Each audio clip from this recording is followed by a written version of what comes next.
Thank you for joining us this evening. You are now attending the webinar entitled Fostering Civic Engagement in the Classroom, How to Support a Youth-Led Movement for Justice. Our leader for this session is John T. Greenberg, educator and writer from Seattle, co-founder of the Washington NAACP Youth Council. I also want to note that we're joined tonight by Jessica Friday. Jessica is also out of Pennsylvania. Thank you, Jessica. I see you in the chat. We are looking forward to having you on board tonight. John Greenberg is an award-winning public high school teacher and writer whose work has been featured in Everyday Feminism, NPR, The Huffington Post, Teaching Tolerance, and Yes Magazine.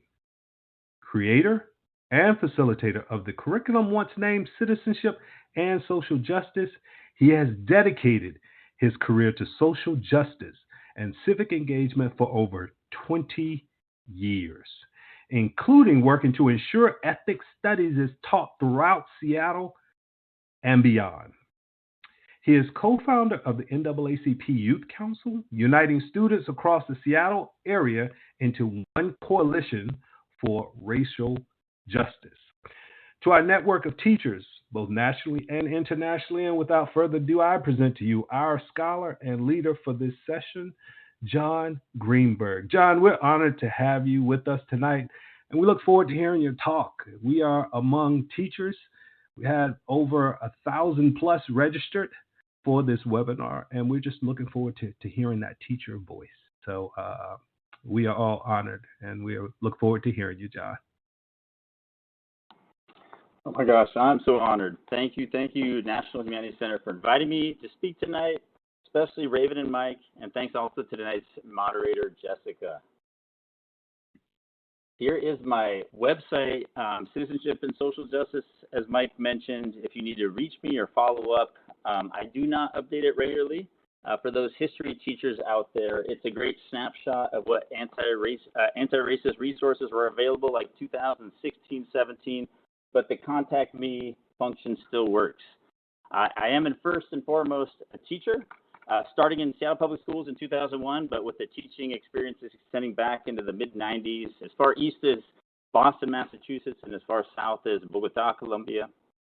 And this might be the best place for a disclaimer that much of what I'm telling you tonight took place before the pandemic, and the past 2 years have been fairly rough. Many years ago, I was profiled in a Seattle paper saying that I was ignited a fire of social responsibility in my students, and I'm not sure that that's what would describe the past couple of years. However, this year we do seem to be getting back that pre-pandemic magic, but I did want to be honest about that, and that's probably enough time for this slide, because I think there's 249. I think I broke a record at the National Humanities Center for amount of slides. So let's keep moving. In addition to teaching, I have done a fair amount of writing, although that too, like my website updating, has been put on pause, and that's been in part to invest in this group, the Washington NAACP Youth Council, which I'll be talking about at length later, especially in section 4. I do have this night divided into several chunks, several portions, with some pauses so we can engage and talk in between each. We'll start here with the current attacks on social justice and public education. We are living in scary times as chilling and stifling attacks on anti-racist education, well, pretty much any conversations on race in the classroom, as well as attacks on LGBTQIA plus rights spread. I became attuned to these attacks, especially attacks against anti-racism back in 2012, just in the wake of the attack on Tucson Unified Mexican American Studies program, a battle that was captured in this trailer, which I don't think we're going to be able to show. Here is like the thumbnail of that, but just to summarize this trailer, it shows these teachers leading this wildly successful Mexican American Studies program, eliminating some of the disparities that have plagued public education, test disparities, push out or dropout rates, until the program caught the attention of the state superintendent, Tom Horn, a white man who accused it of being anti-American, accused them of having a race conscious lens, being tribal, and led a campaign to shut the program down. This all happened around 2010, 2011. And once that started happening, and one other thing happened, which I'll mention later, I began tracking these attacks on social justice education.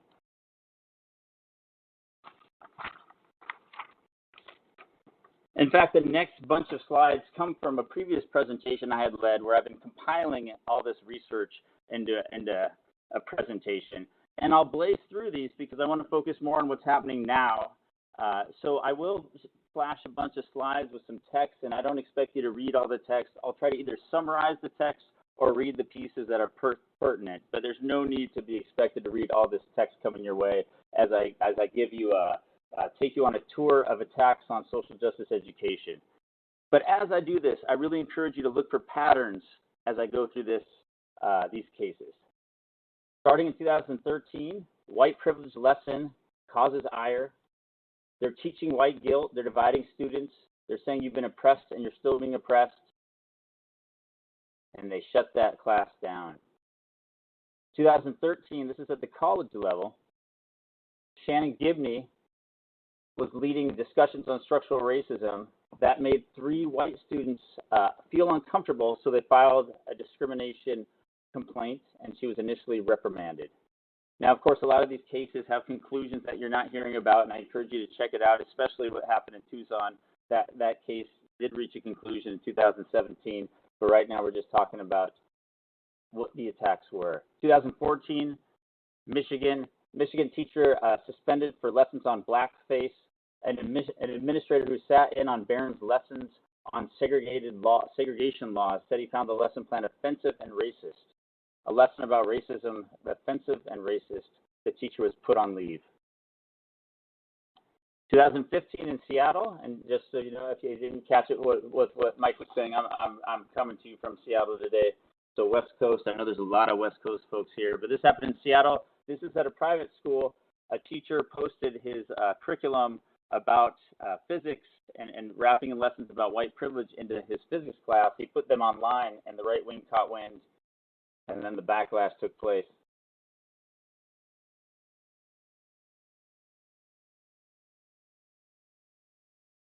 In 2016, New York, this teacher was teaching about the Central Park Five, who we now call the Exonerated Five, and was warned by administrators that they would rile up the black students. It would cause little riots in class, and so she claims that's why she was fired.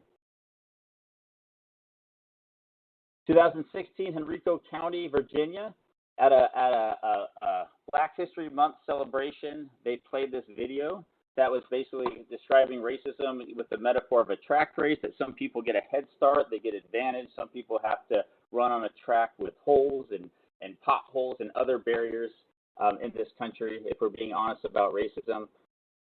But there was pushback, called the white guilt video, called racially divisive, and the video was banned. 2016, this is in the wake of the Black Lives Matter at School Day of Action. It began as a day of action in Seattle, and that was in response to a bomb threat against a school because the press caught wind that teachers were going to wear Black Lives Matter shirts, and there was going to be an organization called Black Men Uniting to Change the Narrative who were going to welcome the majority black students with high fives. Once people caught wind of that, the press caught wind of that, the backlash came. And here is backlash to that day of action in which the whole district, or many people, thousands of people in the district, wore Black Lives Matter shirts. Leave the politics out of it and diligently and quietly and work diligently and quietly to close the gap. Can you please address why skin color is so important? I remember a guy that had a dream. Do you remember that too? I doubt it. Please show me the content of your character if you do. 2016, teacher suspended because of a privilege quiz. It asked students to confront how privileged they were, and the teacher was put on leave. 2016, Beaverton, Oregon, white privilege survey in high school class sparks parents' ire. I think we should be learning actual education and not be part of some social experiment or some political agenda, commented a parent. Oddly, in this case, school officials defended the assignment. 2016, I'll just summarize all this text, but a teacher wore a Black Lives Matter pin and it was a substitute teacher, and he was banned from coming back to that school, is that case. 2018, this district imposed limits on privilege discussions after parents complain. This is the idea that skin color carries an advantage touched a nerve among some students and parents in the district, where almost 90% of the students were white. Parents complained. 2018, I won't show this testimony, but it was a litany of testimonies against showing a white privilege test. And from what I could tell, the people who were testifying were all white. So that was a compilation of some of the research that I had done. And now, of course, we're in 2023, and I can no longer keep track of all the attacks that are happening. For a while, it was trickle, but now it's something so much more. As of June 2022, the Washington Post identified at least 160 educators who had lost their jobs or resigned because they taught about race or LGBTQ+ issues, and there are undoubtedly scores more who've been pushed out of the classroom that have gone unreported. In fact, Rethinking Schools, where I got this quote, just held this event, and interviewing a lot of the teachers who are facing the backlash right now, and that middle teacher was dismissed because she wouldn't take down her Black Lives Matter sign from her classroom at a school where the population was 70% Black, at a school named, by the way, after Confederate General Robert E. Lee. An organization affiliated with Rethinking Schools, the Zen Education Project, as also something I encourage you. I pulled this from Instagram, so there's so many of these great sources that you can find on Instagram. Here's some of the testimony from educators around the country. Our school library now looks like a ghost town. We are legally not supposed to discuss slavery at all, and I teach the Civil War. It's mind-boggling. From Texas, I had to remove the pride flag from the classroom because a parent believed it is political and appropriate display. That's an educator in West Virginia. And then here's somebody from Idaho. We have been informed that parents are always right. So if anyone complains about a book we have on display or use with students, it's gone. No debate. This Instagrammer tried to compile a lot of the banned books and see if you can see patterns in the books that are banned. Here's 2 of them. Here's a bunch more. What do these books have in common?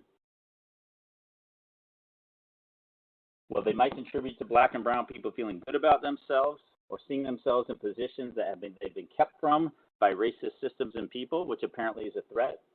And then, of course, the attacks on LGBTQ+ rights. ACLU is tracking them. I pulled this from their website, and this is from 2023. So we are indeed living in scary times. So this is our first pause here, and a couple questions I'd like to engage you with as we pause. What pattern do you see in these attacks, and how have your communities and circles been affected by such attacks?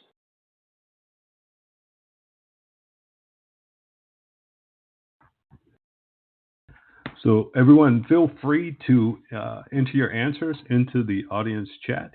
And I will also say the Q&A chat is open and available. So if you should have any questions, please feel free to enter those questions there. But in the chat, what patterns do you see in these attacks?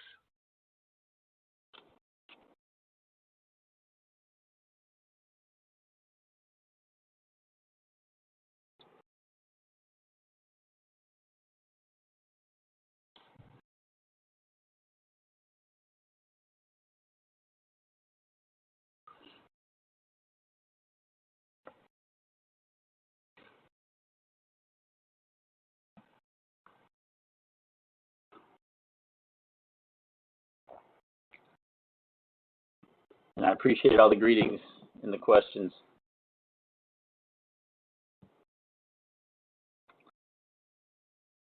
Yeah, the answers are coming in now in the chat. Thank you for those answers. Absolutely. It may have been a little delay there. Claudia says there's a pattern of silence to confuse.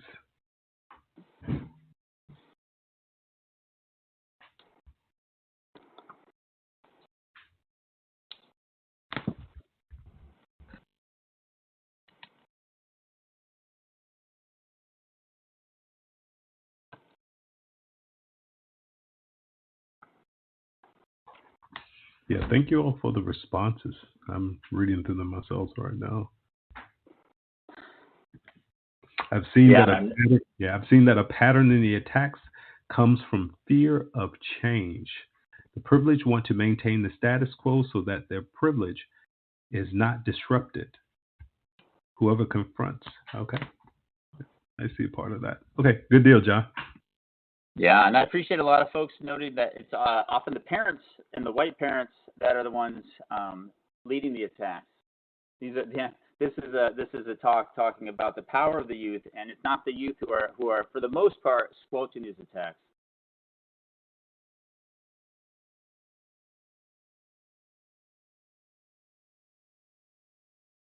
Or squelching the content.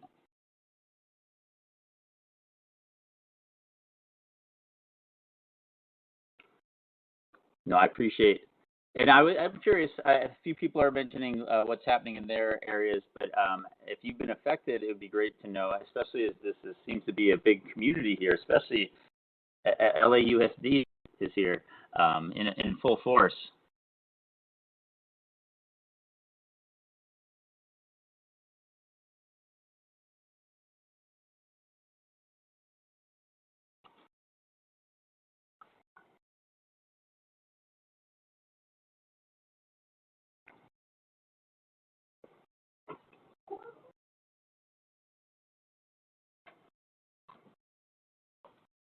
Well, thank you. We will keep moving, but as more ideas and thoughts come, just please put it in the chat. We will resume. And section 2 is called "That Time Students Literally Saved My Life," because I mentioned two things galvanized me to do some of the work that I've been doing. One is what happened in Tucson. And that was in part because what was happening in Tucson was also at some level, maybe at a micro level, happening to me, because there was one case I did not have in that slide deck in section 1, is the case that happened in Seattle. And I was at the center of this case, though I think it's questionable the use of the word popular in that headline. And so for some of tonight, I'm going to center myself, even though tonight is really all about the youth, but I do not do it to become the heroic protagonist, but instead to just be a narrative backbone in this presentation, a narrative that led to this presentation, or this school board mobilization that was student-led. So Mike, if you were able to play this one, this class changed my life.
Okay, Mike, thank you.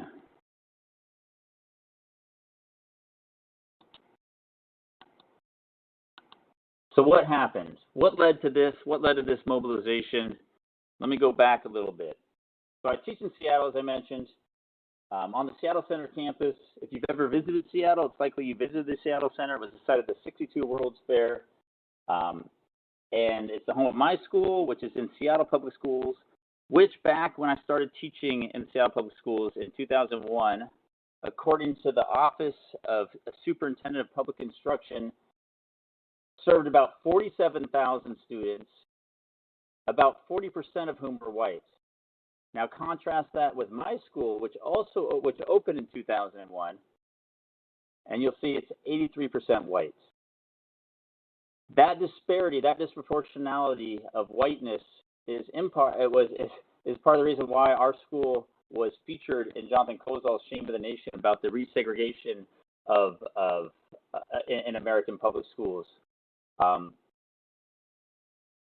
It was open in part because of pressure of this white woman who sued Seattle Public Schools for trying to keep schools relatively integrated through a racial tiebreaker. And it was that case that went all the way to the Supreme Court in 2007 that led to Chief Justice Roberts famously saying the quote that you see on the screen: "The way to stop discrimination on the basis of race is to stop discriminating on the basis of race." I helped open the school in 2001, in part to fight the racist system from the inside. So I created a course that looks suspiciously like an ethics studies course, though I was unaware of the ethics studies movement at this time. And so I, a young teacher without work boundaries, poured everything into the job and my students, and I quietly taught my class for 10 years.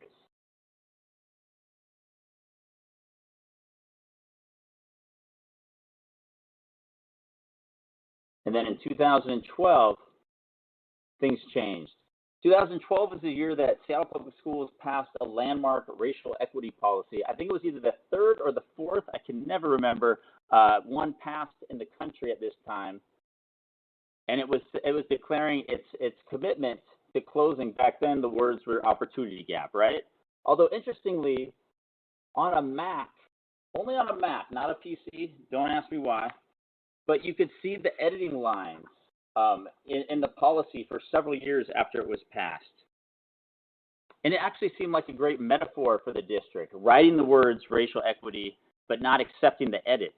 I was later told by a committee member who helped draft this policy that the committee did indeed have long, heated discussion about whether to include the word racial in a racial equity policy. So that was 2012.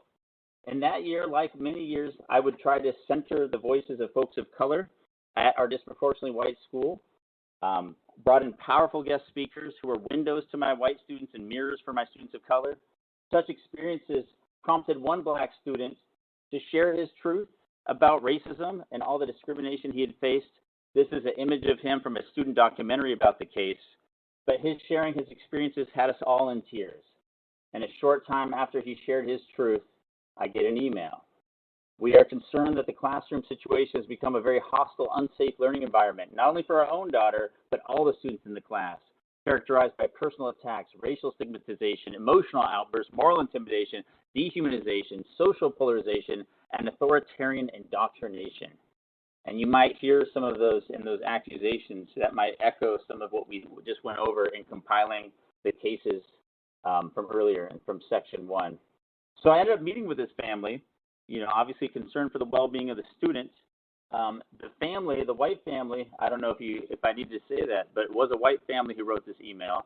They were demanding that I adopt a colorblind approach to race in my curriculum, which I refused.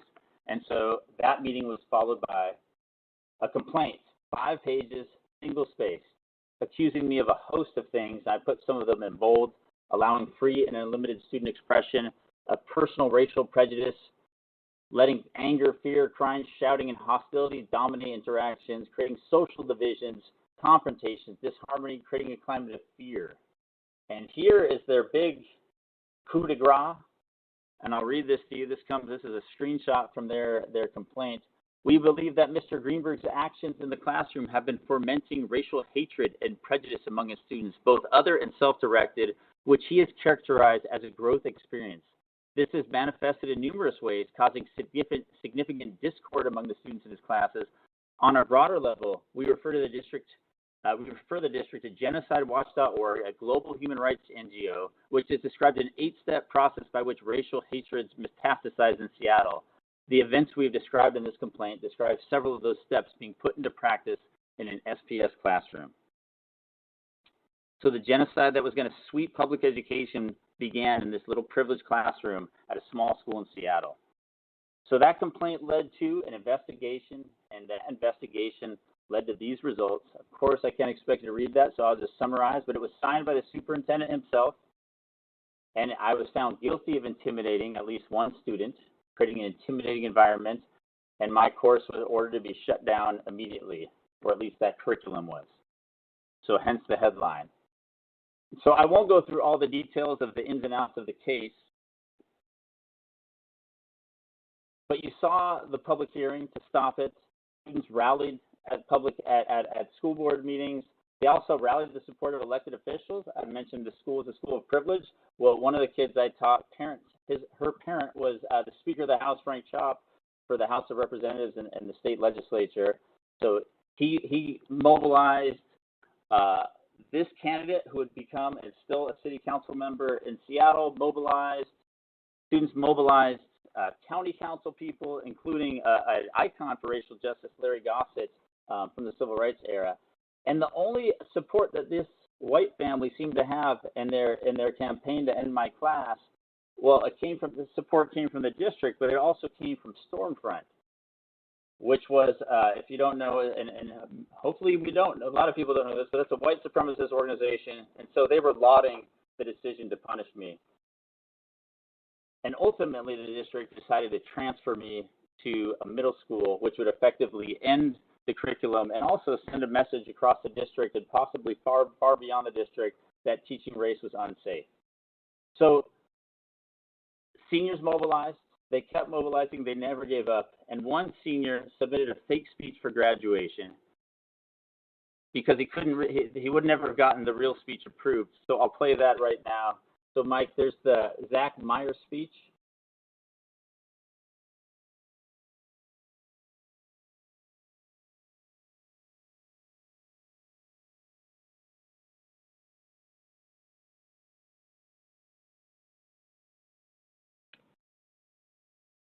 And we probably won't play this to the end.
And Mike, you can probably close it there.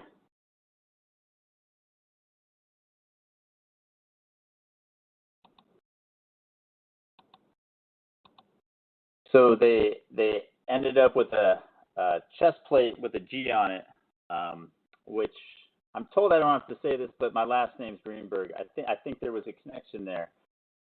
So that's why this section was called "The Time Students Literally Saved My Life," because they truly got me through what was the most horrific period of my life because of their advocacy. So the youth. That's what this session's about. So let's pause and let's just celebrate the youth real quick. And so my question for this pause is, either in history or in your experiences, where have youth been the solution? Where have you found youth to be the solution?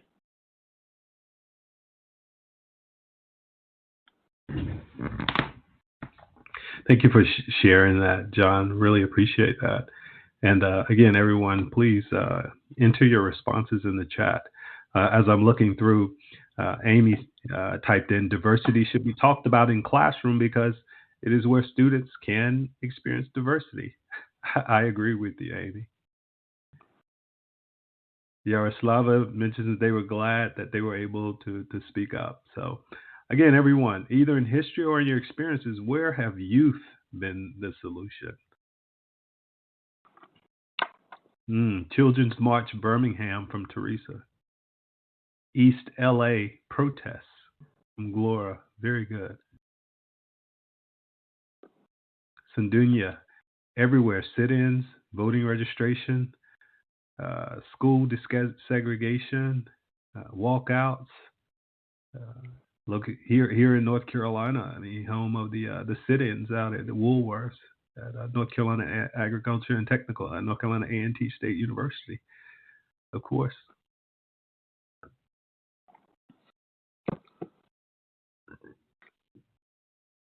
Love it. Love all that. Love all the examples.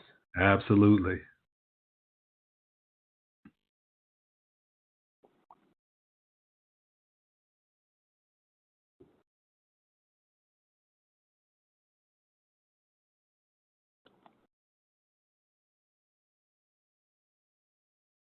Like I said, you're all proving the point. I can go away.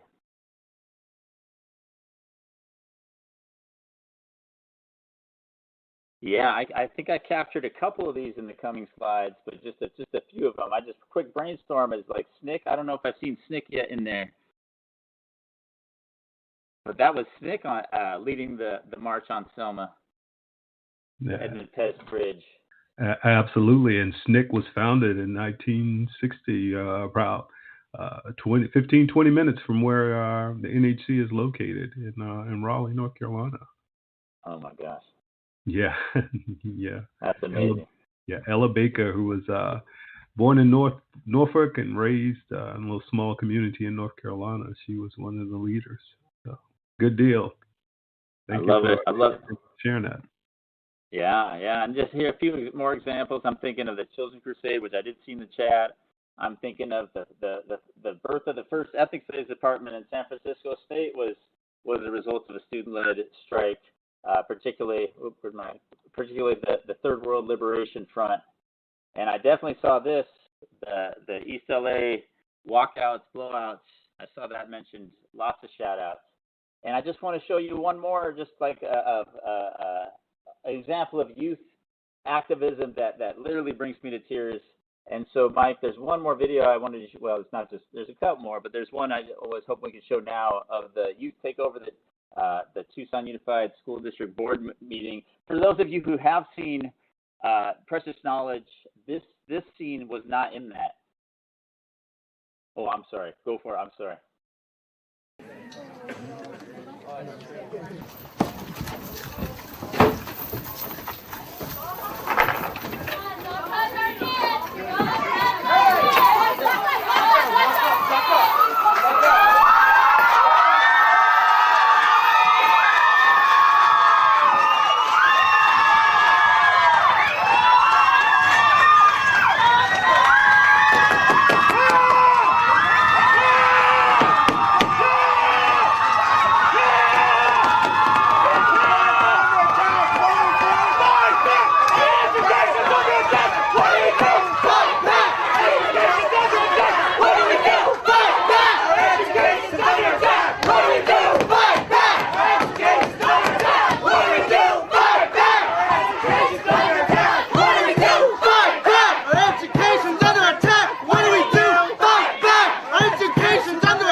Yeah, thank you, Mike.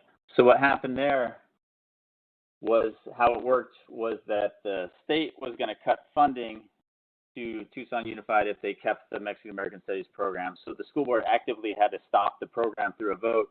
And so this is how they at least delayed the vote. It was eventually shut down. Of course, it did work its way up the court systems, and there was a victory in 2017 that said that there was a racial animus by that state superintendent who I'd mentioned, Tom Horn, that the courts found that he had a racial animus in his intentions, and so they reversed it. But at that point, all those teachers had moved on, and you can actually bring a lot of those teachers into your school if you ever hire the Chito, XITO, the Chito Institute to your district. And again, I'm sure some of you are familiar with some of this and maybe have even taken a workshop from them. But just this example of student activism is just really powerful and moves me. And I always ask my students, what is the issue that you care so much about that you would chain yourself to a board to advance the mission? But there's just so many examples. This is in the wake of Colin Kaepernick's taking a position against the police violence against Black and Brown communities. This is a school in Seattle, Garfield High School, that followed, inspired by Colin Kaepernick, followed suit and kneeled during the national anthem. And a lot of people in the chat have mentioned the climate change activism, and here's just one. But there's so many examples. And so, I mean, the youth truly are, to quote one of the youth I worked with, LaVera Brown, the youth are the truth, and we gotta mobilize. We gotta work with them. We gotta follow their lead sometimes. And so today, I just want to, or for this section, I should say, I want to just talk about some of the things that I do in the classroom, projects and such that we work on that could be adapted for different grade levels.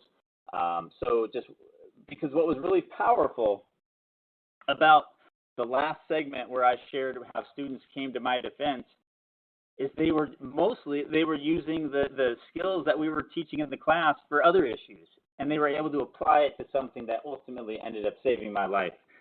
So what were those things that we did? I want to share that in this segment for a few minutes, and also acknowledge that the projects that we did do were inspired by the work of Nancy Amadei, one of my mentors. She was a longtime professor of social work at the University of Washington, and I had heard about her doing such active projects that brought her graduate students to City Hall and other places, and Olympia, which is where our state capital is. And so I reached out, and she agreed to meet me as long as I brought some chocolate. And that meeting led to the birth of the Health and Human Services Project. And so I'll just go over that briefly, and I'll talk about a few of the projects that we do that try to get students active in their community and in the fight for justice. So in the Health and Human Service Project, it's all based on this one big guiding question regarding funding to health and human services. How should the Seattle City Council respond to the mayor's proposed budget? That question is the guiding question that shapes everything. And so there's a bunch of different steps that happen, to get the students to an answer on that question. The first thing is they try to look at the state of need in our community. And traditionally, we've gone to a different lot of human service sites and field trips, which is an organizational challenge, but it's really powerful to actually be in their spaces and hear about the work, hear people on the front lines of doing that work, and if they can meet with a client who's willing to share their story, that is also powerful when that happens. But again, we don't want to put that on them. So we try to understand the state of need, and certainly the opportunity for people to share their stories and use their research skills. And then we have to, of course, understand government. I teach, one of the classes I teach is a government class. So, but I don't always focus on the federal level because students have a much harder time making change at the federal level, but they can do it at the local levels at a much easier way. So they have to understand the city council and the budget basics. I mean, a lot of the information is just in that question. If they can learn what the question is, they can learn a lot about how government works, because it's the mayor proposing the budget and it's the city council who's approving it. So basically, once the mayor proposes that budget, we bring their messages to the city council because it's out of the mayor's hands at that point. Considering different perspectives on the budget, I do bring in a lot of different perspectives. We just, we're doing this project right now in my classes, and we've just heard from all the guest speakers. So we bring in somebody from the budget office that represents the mayor's point of view. We bring in, this person is this millionaire, Brent Fry, was coming in to represent more conservative ideas about budgeting and also maybe cautioning about government as a solution. And then we bring in a human service provider to talk about their take on the budget. Is the budget doing enough? So all these different perspectives that students have to figure out what works for them, and then they got to actually answer that guiding question. And then the magic is the action. Then they take action. And I give them a lot of different options because everybody's got their different ways they want to be pushed. They have their different strengths. So maybe some folks are the writers, and so they can write an editorial and try to get that published to try to push their plan into the newspapers so that elected officials get pressured that way. And the readers can also help pressure the elected officials. So here's an example. Here's a screenshot of one that got published a few years back. Postcard campaigns. Some folks are really social and really good about, you can get them to put their message on a postcard, get it signed by constituents, and try to deliver that to the city council. And then, of course, and you can see that in the screenshot. I mean, this isn't my students here, but they're delivering a bunch of signed postcards saying, please, fund X, Y, and Z. And then, of course, there's the testimony, which you already saw examples of at the school board level. But I want to show you one last video. I like to show, don't tell, right? I want to just show you the power of some of these testimonies. This group was amazing, and if their video was on YouTube, and this would have been a candidate because it had a city council member in tears. In fact, they even reached out to visit us after this testimony. But the one I want to share with you is the one called Budget Public Hearing, Mike, but just a little context for it. I just want to give you some content warnings. Well, first of all, note that this is before the defund movement went really mainstream, because a lot of times when students are talking about funding the health and human services at the local level, they're looking at a general fund pie that funds a lot, that most of which goes to public safety. So you're going to hear students objecting to that and feeling that that's not the best use of city dollars. But just content warnings for they're going to be talking about police violence against Black and brown communities, and sometimes it's through poetry sometimes. So it's just pretty intense. So I just want to give you a heads up before you hear this testimony. So Mike, it's now ready. Thank you.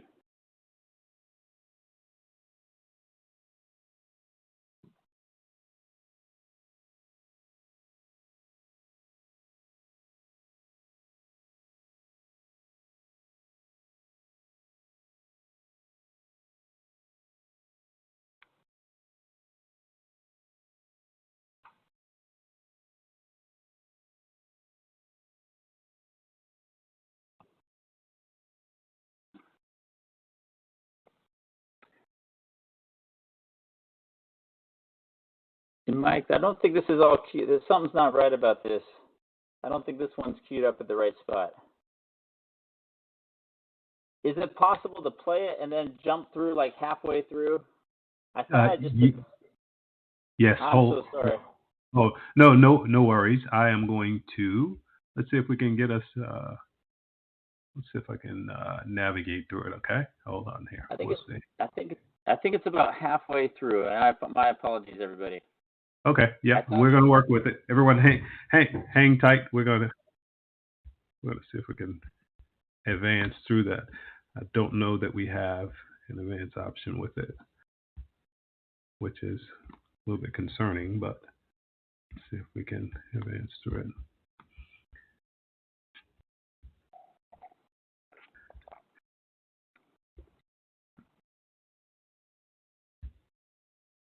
Yeah, it's the group right after this one, if it's possible. If it's not, we can check out this testimony as well.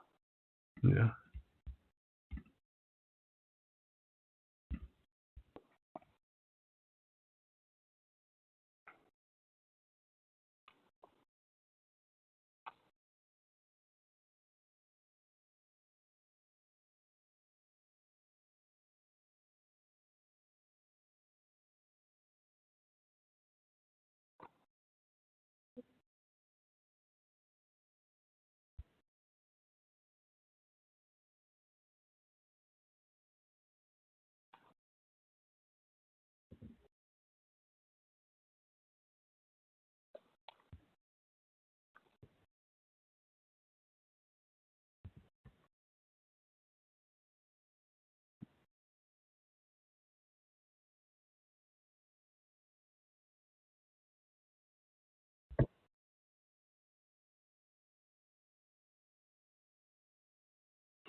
Mike, it sounds like they're not seeing things.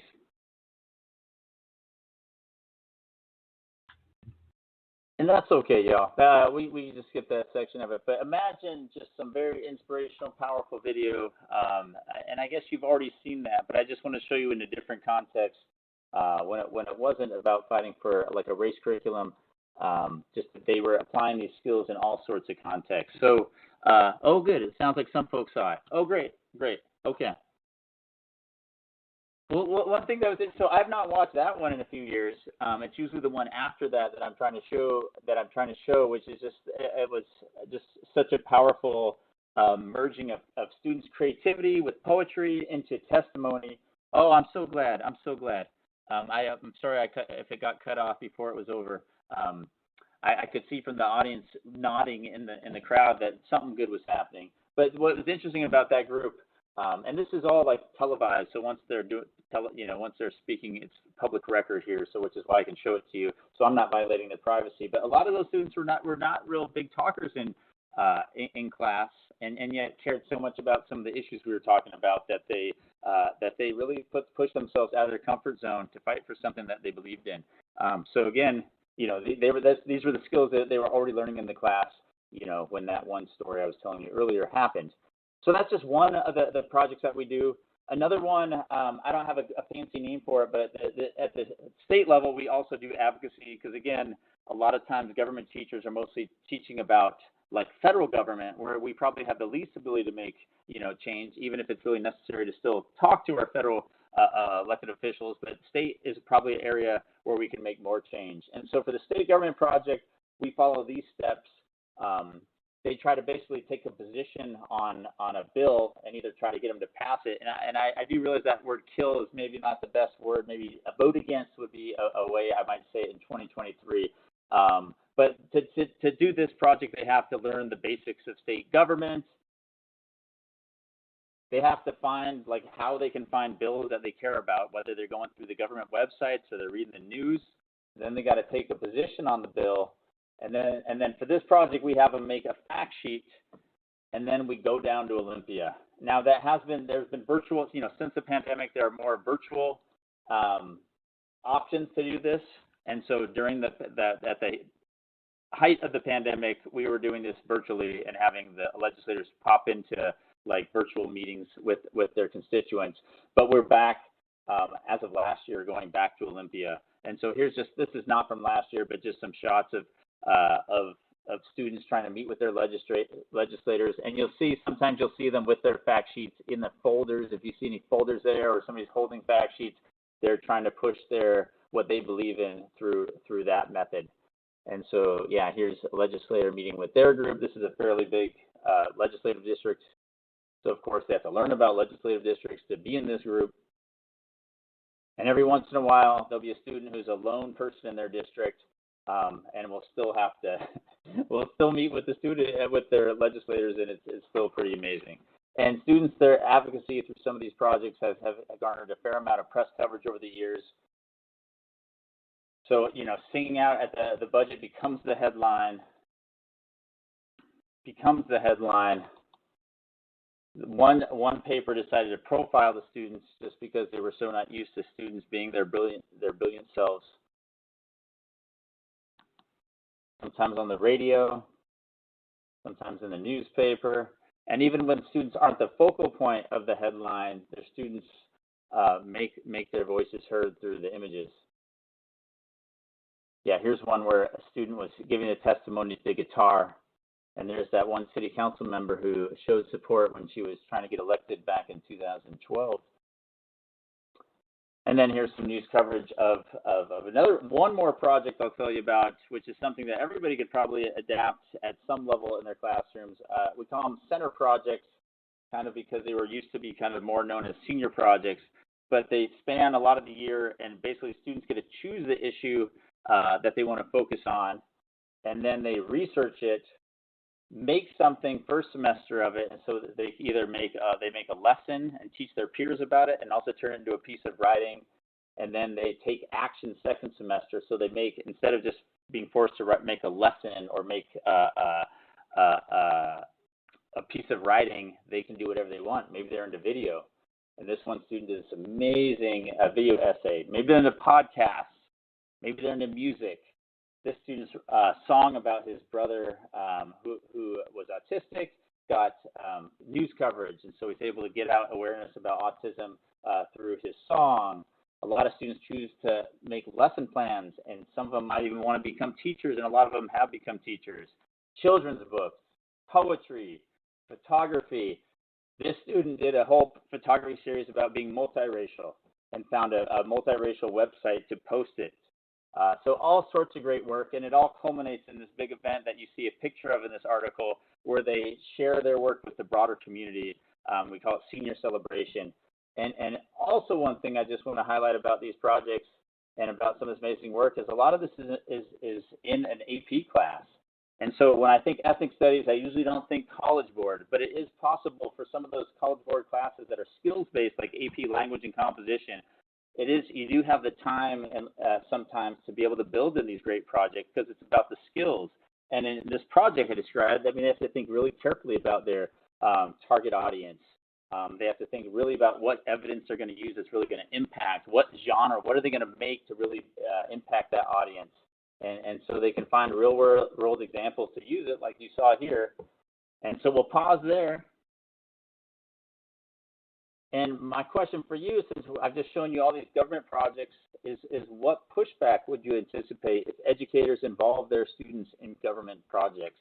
What if more of us did this?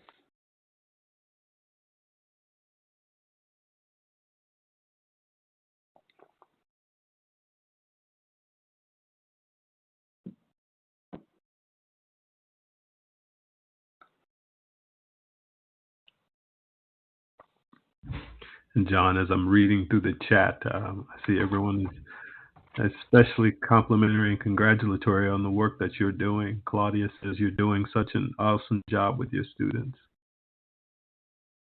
I appreciate that. Yeah, and everyone's reflecting on how empowering this is. Parents and to answer your question, parents and maybe administration. Some educators may take advantage and pushed biased agendas. Parent pushback. And I will tell you, the chat is moving pretty quickly because of the numbers that we have in the room. So I'm attempting to read a few out. Yeah, with parent pushback. Yeah, I mean, once there's a history of a course doing some of these projects, and the video that I was trying to show you that we didn't quite get to is how I opened by teaching what this class is about. I showed that video, but so there is, after a while you get a history of being, people know what they're getting into when they decide to take a class, right? So that's one thing that you get going, that you have going for you once you start doing it. But the other thing just to really highlight was making sure, you are exposing students to multiple points of view. On a certain issue. So I brought in that more, I'm in a very liberal city and a very liberal school, but I'll still bring in that conservative guest speaker to share his perspective. And I think even if many of my students are not agreeing with it, I think they at least appreciate being exposed to it and engaging with it. But so, yeah, being multiple perspectives on an issue, and then also students get to choose what they want to focus on. If they're giving them a lot of choice in what they do as a way to protect yourself. But if you are worried about pushback, I just want to remind folks that the government is actually asking, for participation, and I can share several examples. So this is an old one, which is why it's so pixelated before I understood about photo quality. But if you can see that in the very middle, it says, this is from 2002 when I first started these projects, your participation is encouraged. Here's a city council member talking about the budget process and who's involved, and the public is involved. You're involved, and anybody reading that website, it's telling them that you're involved. Here's a city council member who once took my class, and here's what he's saying. He's saying, now I want to hear from you. So the government's asking folks to be involved. It doesn't say 18-year-olds only. It doesn't say taxpayers only. And at some level, students, I'm sure, are finding some ways to pay some taxes, right? Like they're paying some sales tax, or they're part of a household that's paying taxes. So yeah, the government's asking for folks to get involved, and so we can lean on that rhetoric to help us with some of these projects. So the next section, and I'm going to move a little quickly because I'm looking at the time, but I know this talk's called Civic Engagement in the Classroom, but I want to talk for a moment about encouraging civic engagement outside of the classroom, because arguably they both have to happen, as this story will demonstrate, because this is a story of how the NAACP Youth Council was born and what they've done since. So I didn't ever finish telling what happened to me in that whole ordeal from section 2 of this talk, but I did end up getting my job back.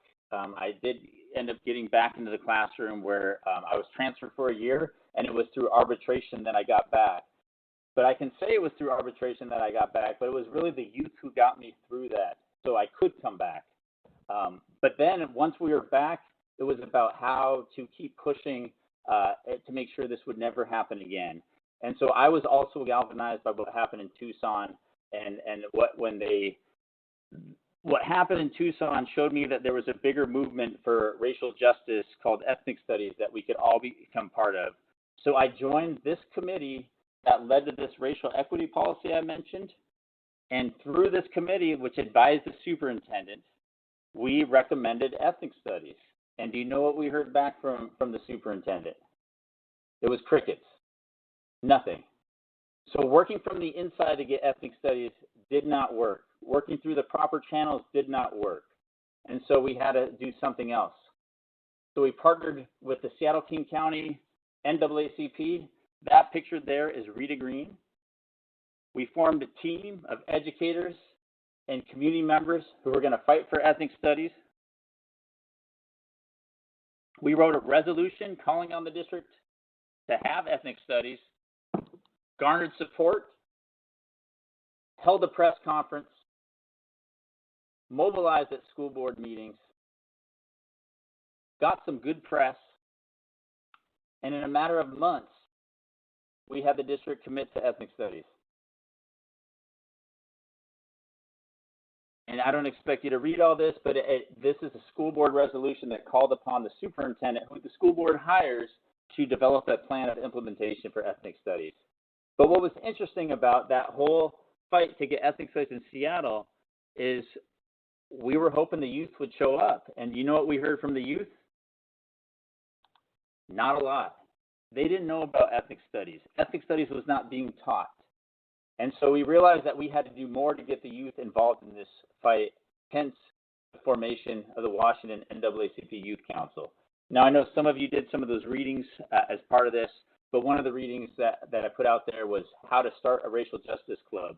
But the Washington NAACP Youth Council was going to be a coalition of different anti-racist clubs from across the area. So not just one school, but partnering with all of the ones and bringing them together. And so that's what we did. We gathered, and we wrote up demands, which you can access through that QR code if you happen to have a phone handy.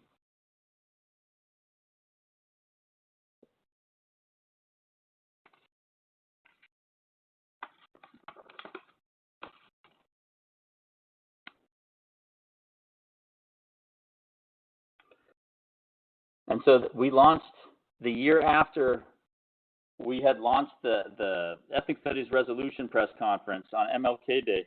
We launched the Washington NAACP. The first year was called the Coalition, and then became its own chapter of the NAACP. So now we're our own council. But year one was about forming our group, sending our demands. And one of the big wins from year one is the school board was watching this group, and they actually attended one of our launch workshops. And from that partnership with the Seattle School Board, we got one of the first resolutions in the country in support of Black Lives Matter at school. So one of the earliest ones was co-written by members of the NAACP Youth Council. And then in year two, and if you're trying to start a similar thing in your area, what happened in year two was critical. So Rita Green and Sabrina Burr, who was a former counsel of a coalition of PTSAs in Seattle, they wrote a grant so that our group would be funding. Because when we went down to the school board, they said, we really need you to keep showing up.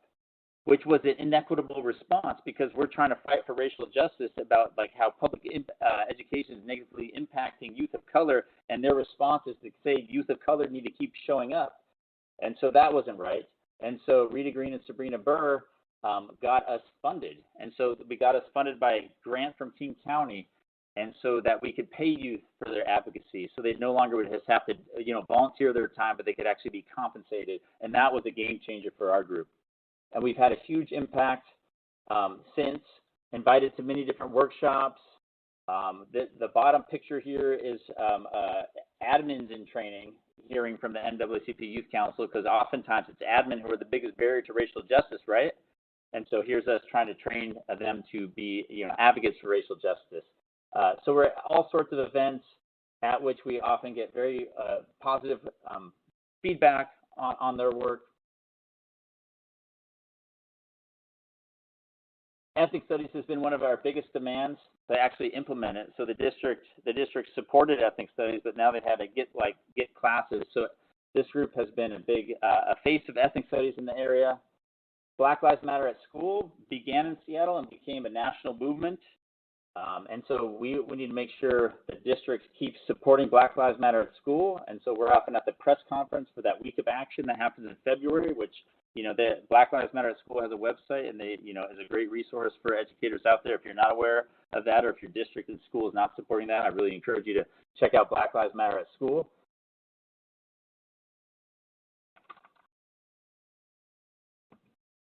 One of our demands is to increase youth of voice. Voice of youth, Youth of voice is interesting, but that's not what I meant. And so now, because of the advocacy of NYC, we have students on the school board. So policy 1250 was written and drafted, advocated for by the youth. And so our school board used to look like this, and now it looks like this. We have youth on the school board. Although it's advisory votes at this point, it would require a state law change to have them be like official voting members. But at least they're at the table now. And when a superintendent was hostile to the ethnic studies program manager and damaging ethnic studies, the youth took a position on that and asked and demanded her removal. Held a press conference, wrote an article until that superintendent said that she was not going to continue. So NYC has had a big mark in our community, and now if you just do a search, like you get lots of hits from this group, and they've proven again that the youth are indeed the truth. So that's NYC. So the pressure has to come from inside, but then also it has to come from outside. So let's just pause one more time. Yeah, and just one more question as we start to wrap up here is, what can we do to protect and expand racial equity? Not to mention protect educators working against a racist system, because we're often the ones working with those youth. And so, we need educators as well. So yeah, what are your ideas? And this we'll move into our final section after we hear from the brilliance in this virtual room.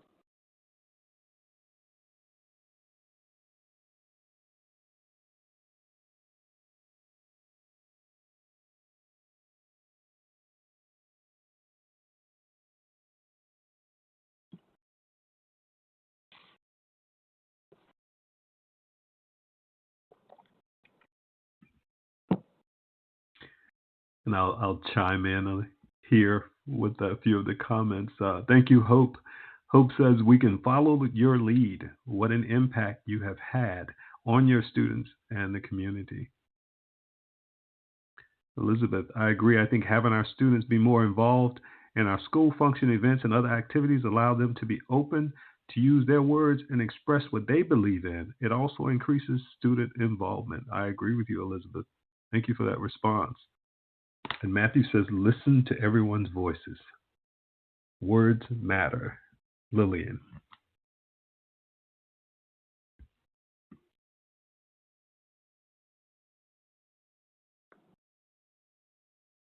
Yeah, thanks for all your contributions in the chat. Gabriella, thanks for making those connections.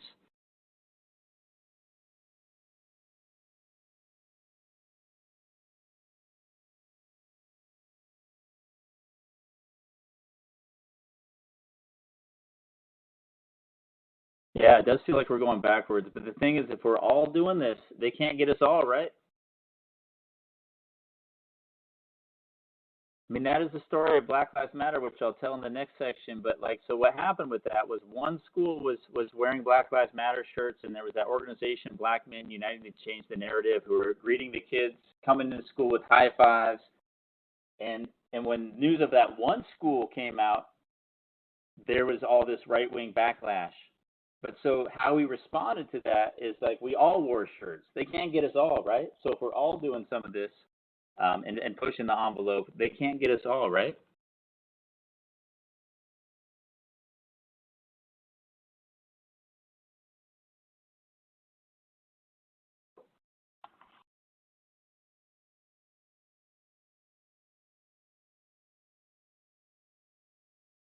Yeah, I love all the responses. Thank you.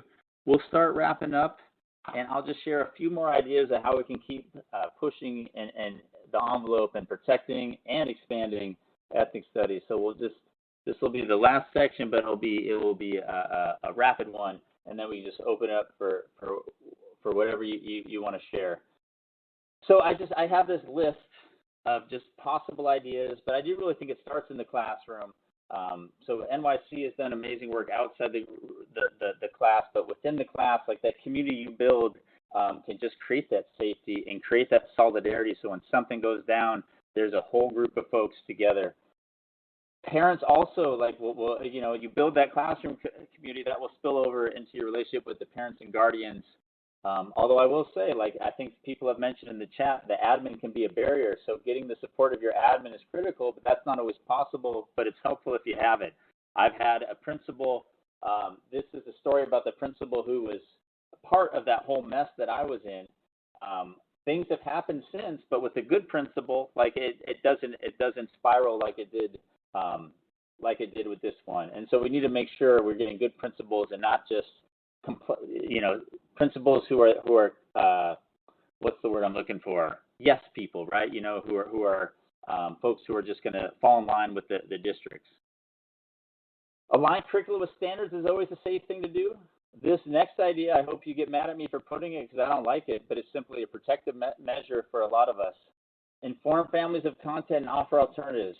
I don't mind informing families of the content, but offering alternate assignments could just be a protective thing to have, language to have in your syllabus, so that if somebody does object to some content, you can say, well, here, we said this would happen, and you have this right to do that.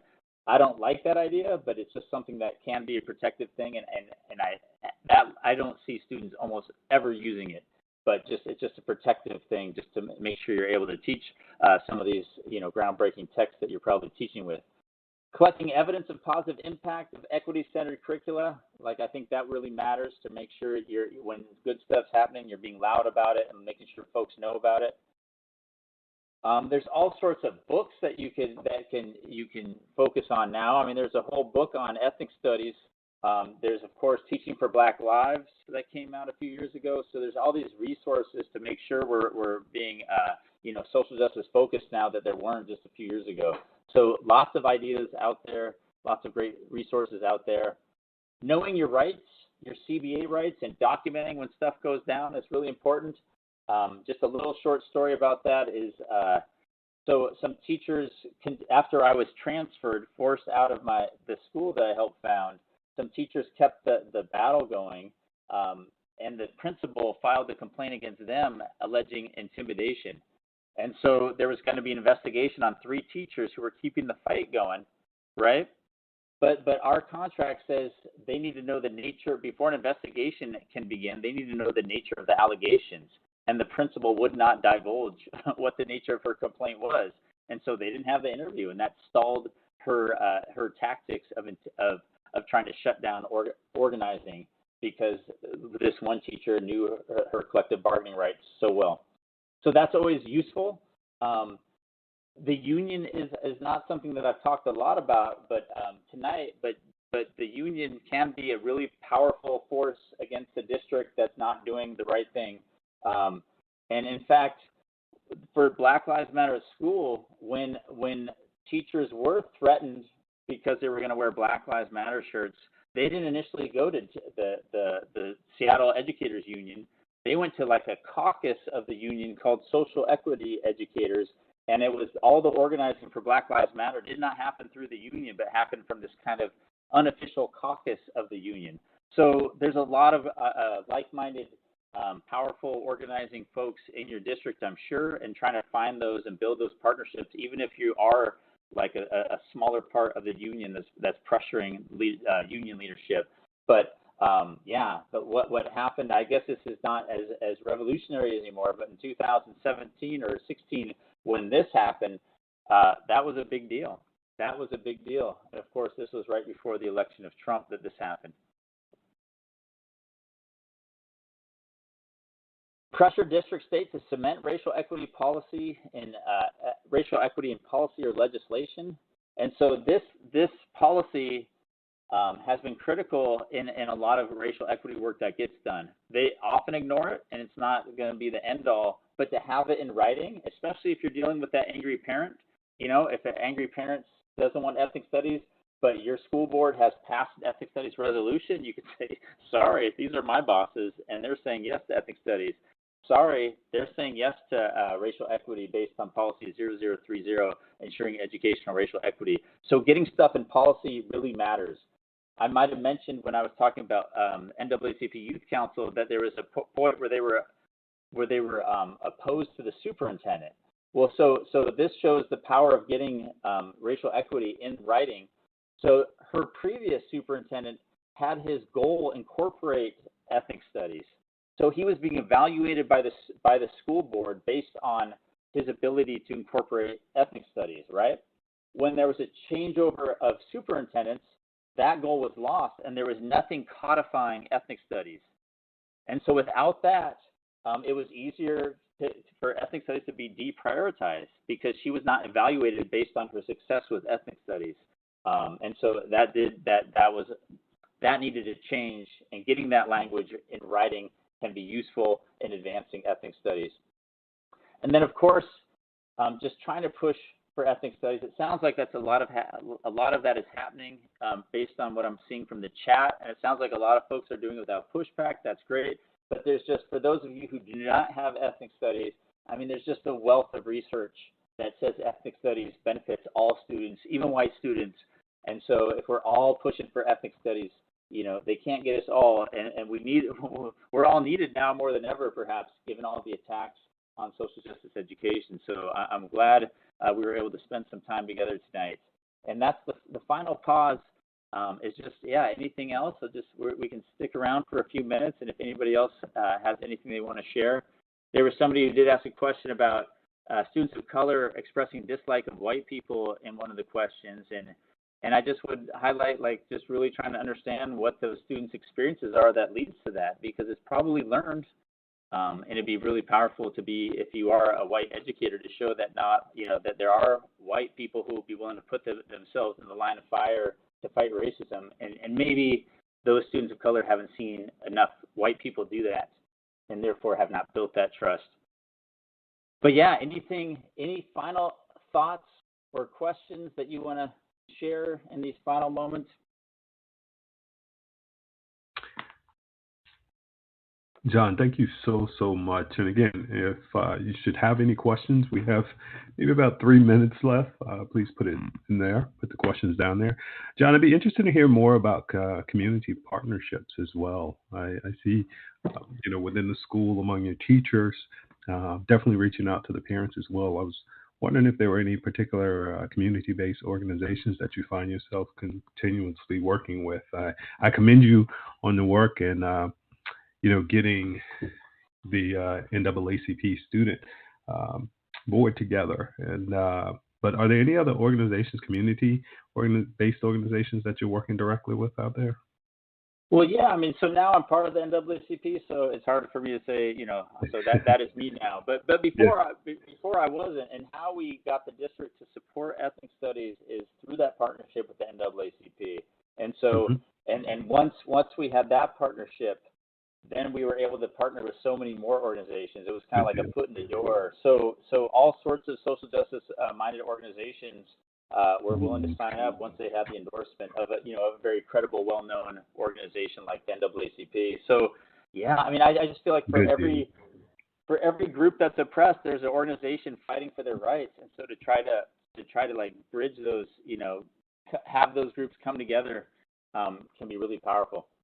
Thank you so much. And as we conclude, we've gone through 200 plus slides. I have a question about just last piece of advice for that teacher who's teaching, in the rural South, who's here tonight, who's hearing about the spectrum of advocacy and bringing students on board. But what's the final piece of advice would you give to that teacher who doesn't have that PLC, the connections, the network, community support, but they want to take that initial step, to be able to empower their students and offer encouraging advice and channel that energy? What would you say to that person directly? Just to start. I mean, part of me wants to think that there's educators out there to connect with somewhere it's in that building or district, but ultimately it's what this talk's all about. I feel like start with the youth, let them know, give them examples of change, let them get inspired, and I think they'll take the lead, and then it's just a matter of supporting them. That's awesome. I truly appreciate that. I truly appreciate that. And I have Melissa, could you go back to the slide with the suggestions, the background slide right now? I'm going to go back, I believe, there. Melissa wanted to go back to that slide. So Melissa, let me know if I'll leave it there for you, and you can give me a response in the Q&A chat. But I believe we have some participants who are taking notes right now.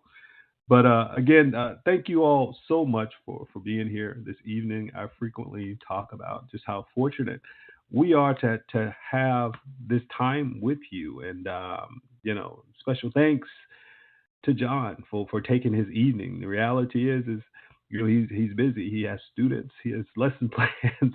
His parents to respond to. He has so much on his plate. But it was so important for him to be here with us tonight and share his experience. And as we continue to plan for future series, we look forward to having other teachers to come in and share the awesome and the impactful work that you're in fact doing in the classroom. And so thank you all for joining us this evening.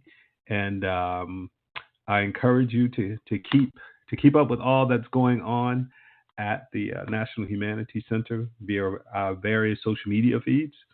And of course, you can go to nationalhumanitycenter.org for any additional information that you would need.